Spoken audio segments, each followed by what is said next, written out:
तर बघा विद्यार्थी मित्रांनो, आज आपण समीकरणे हा एक टॉपिक घेऊन आलेला आहोत. तर हा एक अत्यंत महत्त्वाचा टॉपिक आहे, प्रत्येक परीक्षेमध्ये विचारला जातो. तर बघा, समीकरणे हा जो टॉपिक आहे, तर हा याच्यावर आधारित आपण फक्त MPSC ने विचारलेले प्रश्न घेणार आहोत. तर बघा, या ठिकाणी एकूण 5 प्रश्न घेणार आहोत. तर सगळे प्रश्न MPSC परीक्षेत आलेले आहे. तुम्हाला माझा व्हिडिओ आवडला तर त्याला लाईक आणि सबस्क्राईब करा.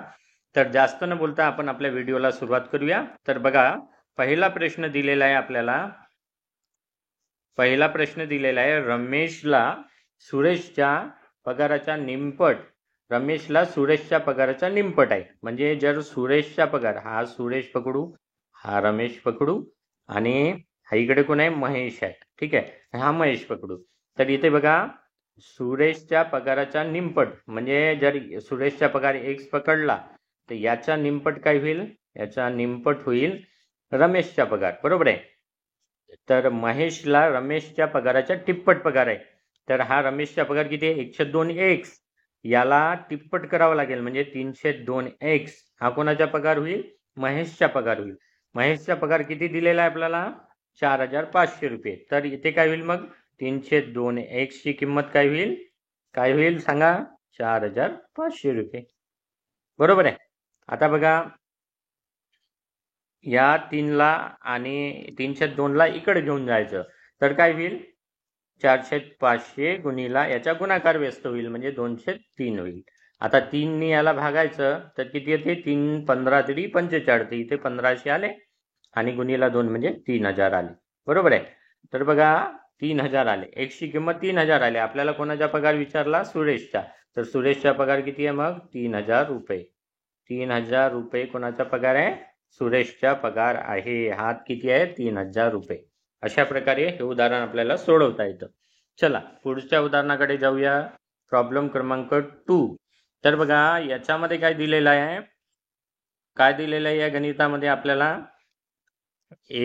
एका संख्येतून 8 वजा करून येणाऱ्या वजाबाकीला 8ने भागितलं. तर बघा, इथे एक संख्या कोणती घेतली आपण, x घेतली. बरोबर आहे. याच्यातून किती वजा केले, 8 वजा केले आणि त्याला भागितलं कितीने, 8ने भागितलं. तर भागाकार किती आला, 2. बरोबर आहे. तर बघा, आता हा 8 कसा आहे, याला भागाकारात आहे. तर हा 8 जो आहे याला कसं जाईल, या बाजूला नेलं तर काय होईल, गुणाकारात जाईल. बरोबर आहे. भागाकाराची विरुद्ध क्रिया इकडे करावी लागेल ना. बरोबर आहे. तर आता इथे किती आलं मग, x वजा 8 बरोबर किती आलं इकडे, 16. तर हे कसं इकडं वजाबाकी इथं आहे, x ला हे 8 कसे आहे, वजाबाकीमध्ये आहे. इकडे नेलं तर बेरजेमध्ये होईल म्हणजे x बरोबर काय होईल, 16 अधिक 8. बरोबर आहे. 16 अधिक 8 म्हणजे 24. तर x ची किंमत किती आली, 24. आता काय म्हटलं त्यांनी, मूळ संख्या किती आली, 24. आता या मूळ संख्येतून काय म्हणते, 4 वजा करायचे. 4 वजा करायच्यातून आणि याला 4ने भागायचं. भागितलं तर इथे किती आलं, 24 वजा 20 म्हणजे 24 वजा 4 म्हणजे 20. 20ला 4ने भागितलं तर किती येते, 4 पंचे 20. 5 हे उत्तर आलं इथं. म्हणजे अशा प्रकारे हे उदाहरण आपल्याला सोडवता येतं. चला पुढच्या उदाहरणाकडे जाऊया. Problem number 3. तर बघा, एका संख्येची 7 पट आणि 4 पट यांची बेरीज 66 आहे. तर बघा, 7 पट आणि 4 पट, एक संख्या x घेतली, याची 7 पट किती होईल, 7x आणि 4 पट किती होईल, 4x.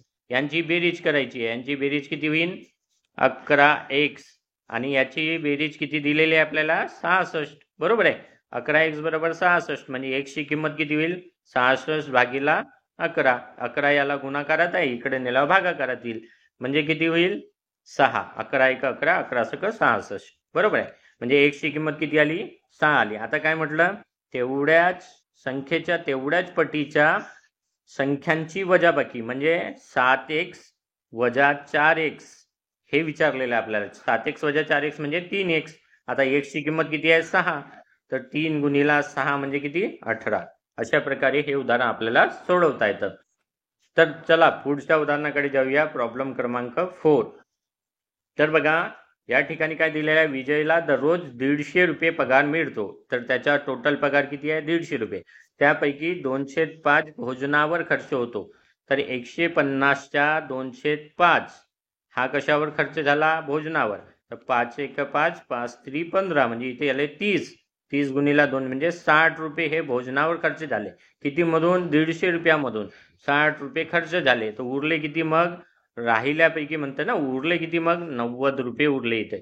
तर राहिल्यापैकी 103 घर खर्च होतो.